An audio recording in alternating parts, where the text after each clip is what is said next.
So it's a year on from today since the launch of Queen Anne, and we wanted, this is the cruise that sort of, Not the intention. no, it was never intentional, but this was the maiden voyage that made us stop wanting to take maiden voyages. So it'll be interesting to see a year on what Queen Anne is like.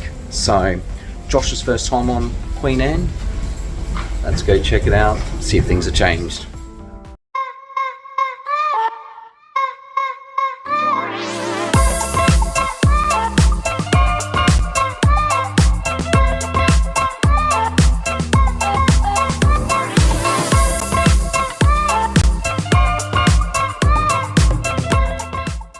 In May 2024, we had the opportunity to cruise on Cunard's newest ship, Queen Anne, on her week-long maiden voyage from Southampton to Lisbon and back.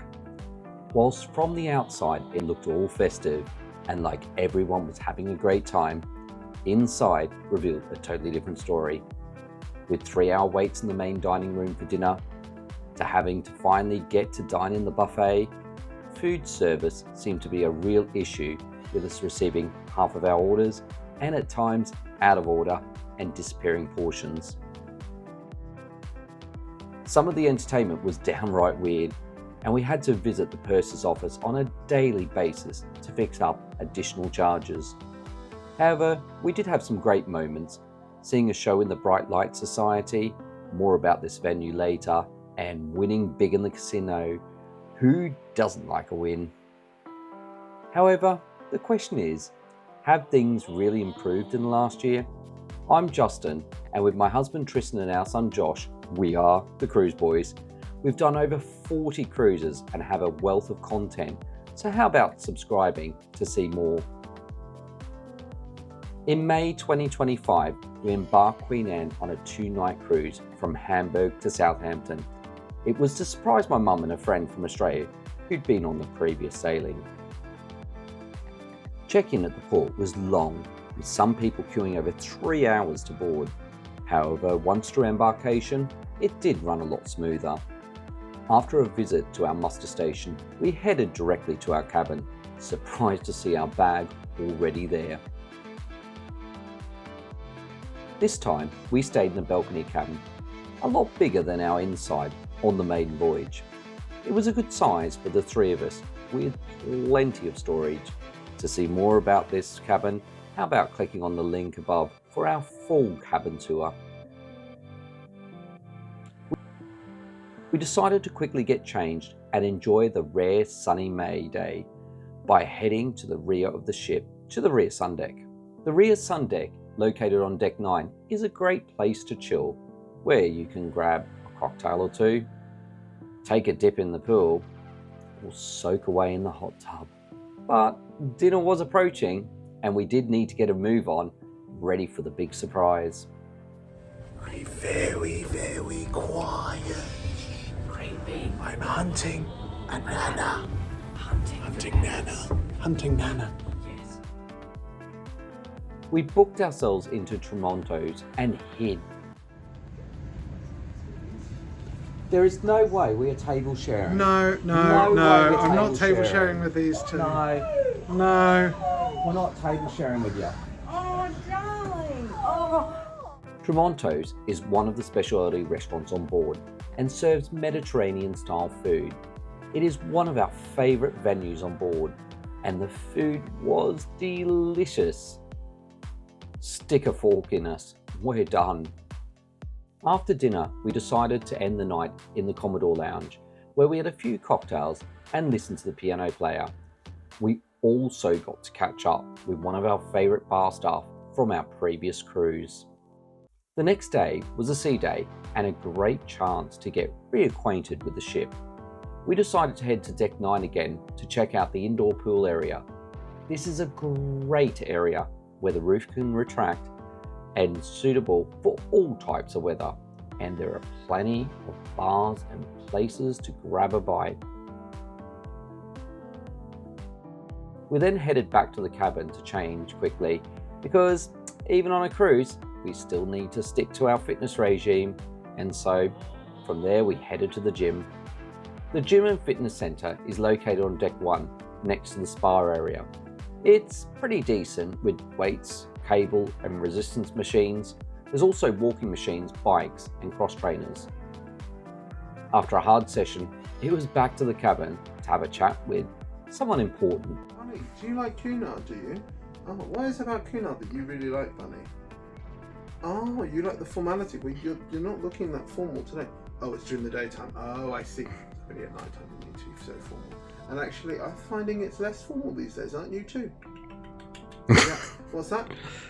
Josh has ditched us. Yeah, Josh ditched us. He's not down the well. You always say he's down the well. He's not down the well.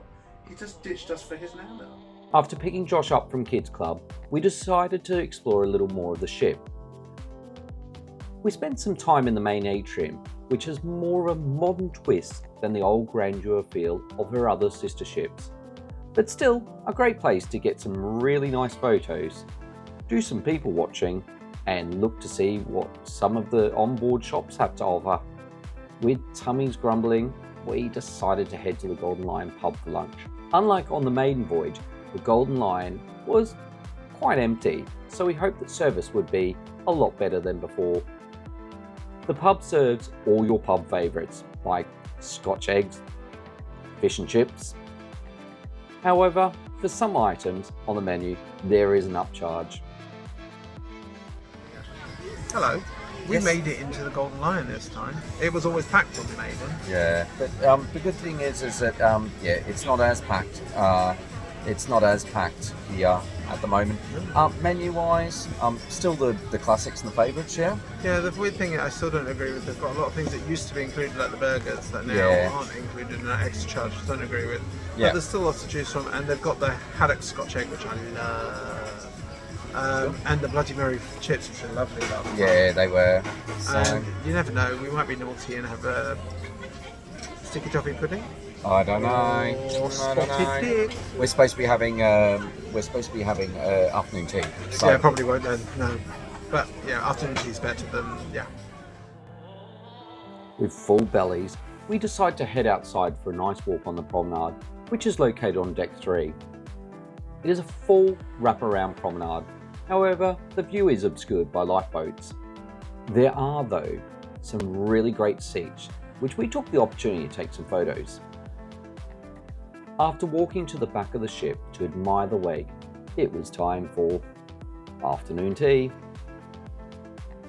Afternoon tea is served in the Queen's room, and it's important to get there early.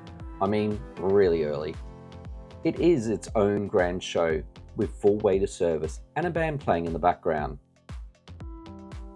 We've noticed that it isn't as good as past voyages, but more about that later. There is an array of English traditional sandwiches, tea, desserts, and of course scones or scones, depending on how you say it. Now, personally, I just think anyway, because what does it really matter? But It does. apparently it does. But I think just jam or cream, either way is a win. As long as we all agree, no whipped cream or butter.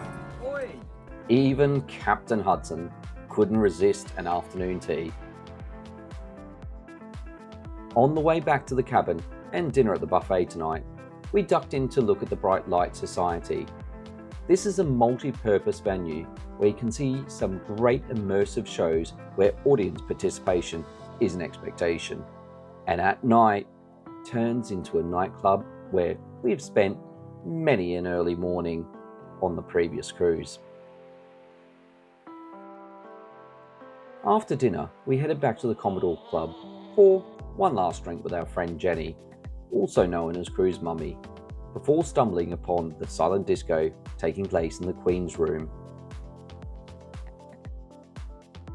I don't know, this doesn't feel very Cunard to do, and it feels a bit forced, and it just feels a bit weird. On our final morning, we decided to try out the breakfast in the Britannia dining room, as we didn't want to battle the buffet. Good morning. This is the first time we're in the Britannia restaurant now. After last time, and Well, even on the last day of the last time, the breakfast was awful, so it was. I'm not on that.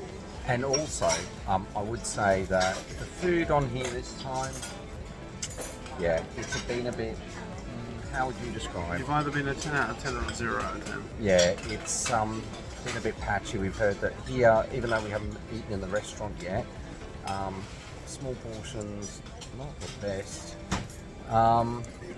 Buffet, I would just say, not the greatest buffet. Food, That's the understatement of a long time. I know. And Buffet when was awful.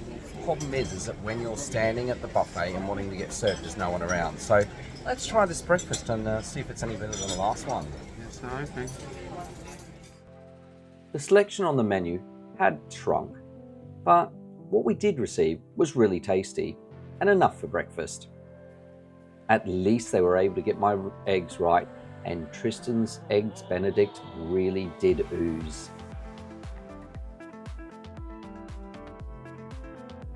So a year on, have things improved on Queen Anne? We know not everything goes to plan on an inaugural cruise, but there was some things that really did bother us. Service on board for the most part was good. Still not as good as what we'd experienced on past Cunard cruises. A lot of passengers did mention that the staff did look tired, worn out, and never smiled, with some of the crew telling us that they felt run down and even that they would not be renewing their contracts. Food quality was good, but the portion sizes have shrunk. Allergies seem to be a real struggle on this cruise. When asking for other milk alternatives and sweeteners, which are usually on the table with the sugar, the crew had to go hunting for it, and by the time it arrived, the coffee was cold or the meal was over. Afternoon tea, which is a real highlight on Cunard, seemed to be somewhat very pared down, having less choice to choose from than what we'd experienced before. On previous other cruises, there were different tea selections, but on this cruise, it felt like it was just the standard black tea on offer unless you asked. What is also a shame is that the shows in the Bright Light Society are now chargeable, not included in the fare like they were on the maiden voyage, which is a real shame as it is a real great addition to the fleet. All in all, the cruise was good value for money. Despite some of the points that I made above, it won't put us off cruising with Cunard or Queen Anne. We actually do have another cruise booked in Grills in 2026. How about checking out our maiden voyage full review? Until next time, bye.